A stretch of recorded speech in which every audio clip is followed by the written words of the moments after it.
Hello and welcome to the pilot episode of MatieMedia ChalkTalk, the show which invites interesting people from in and around Stellenbosch to share their stories, experiences, all the ways in which they are impacting their community.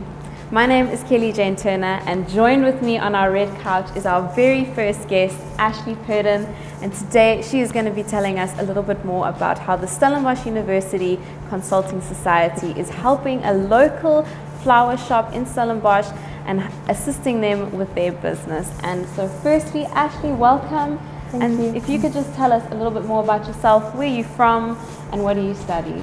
So I'm from a small town in the Eastern Cape called Port Alfred, and I came to Stellenbosch to study BIAC LLB, so I'm in my third year currently.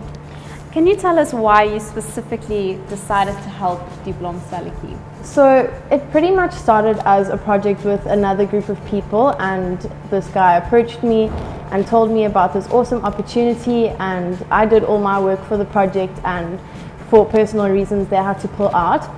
So I decided to take it upon myself to launch it through the Consulting Society as a general executive committee member and make it an official project that can be sustainable in the long term for the society as well. Can you tell us the specific ways in which your society will be helping Diplom Saliki? So basically, we've elected a project team of 7. 2 of them deal with the customer segment, 2 deal with the supplier segment, and 2 deal with the general operations. And one of them is a project leader. And through that, they are targeting those 3 target areas to help improve general operations. So for instance, they have finally gotten her a card machine. Wow. And they've also changed her to a more efficient bank account. And then our customer segment deal with her marketing and how she can improve her marketing, both in the short term with haste on season around, but also in the long term. So we've currently got posters around that if people show the poster on their phone, then they get a discount.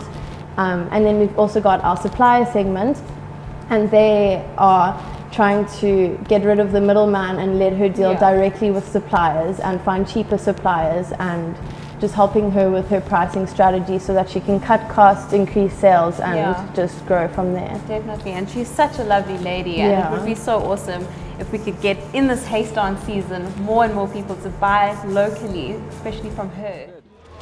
We are currently at Diplom Saliki flower shop outside of Ekerstad Mall and on Andringa Street, and with me I have Gay Barber, owner of the shop. Welcome, Gay, and we'd just like to ask, what has the Stellenbosch University Consulting Society, what have they been doing to help you run your business more efficiently? Well, they've looked at the business from various angles, from design, finance, marketing, in-house productivity, and taken an overview on everything. Okay, and tell us, what are kind of the physical results that have been happening? Have you received anything? Are you better tracking your finances? Well, the financing, debit cards, organizing banks, and how to control the money, inventory, also how to communicate more professionally with the public. Is this project making a difference to the way that you will run your business in the long term?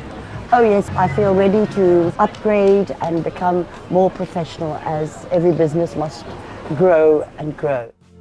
And so my next question is, when are you looking to finish this project? When are you going to let her kind of run with the systems that you put in place? So we've actually got our closing session scheduled with her for next week. And then just for the team, the week after, we'll be having a closing session with our corporate trainer, the OIM group. Arjun de Brain gave us a huge training session, so he'll be giving us some feedback just as the students, so we know where we can improve in the long run as well. Tell us, what has been one of the most rewarding things about doing this project? I think because I was so attached to the project with the other group, just being able to finally see it through and finally see some changes.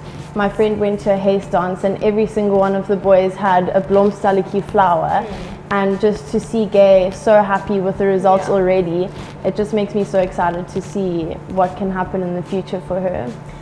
Now, it's such an amazing project, but I'm sure there's been a couple of challenges. Can you tell us, have you encountered some difficulties? I think the main challenge would just be that we're still students, so we don't actually have the management consulting experience that a corporate would have. But I think a great way that we've overcome that was to get the corporate trainer in, and the OIM group have been hugely helpful with us, and they've been someone we can contact if we have any questions. So I think the major challenge is no one had any experience, so to be sure of suggestions that we're giving was very difficult, but with the help of our corporates we've managed to come around. So tell us, Ash, for those who are wanting to get involved in these amazing projects, how can they help the SU Consulting Society? So to sign up for the Consulting Society, it's only 35 Rand. It's cheap because we aim to attract as many members as possible and just make it as accessible as possible. From there, once you've signed up, you'll receive weekly emails informing you of not only the opportunities to get involved with pro bono projects, but also to attend networking events, interview preparation, CV workshops. So pretty much anything any young student would want. Well, Ash, thank you so much for coming in and chatting to us on our red couch. That is it for this episode of MatieMedia Chalk Talk. Tune in again.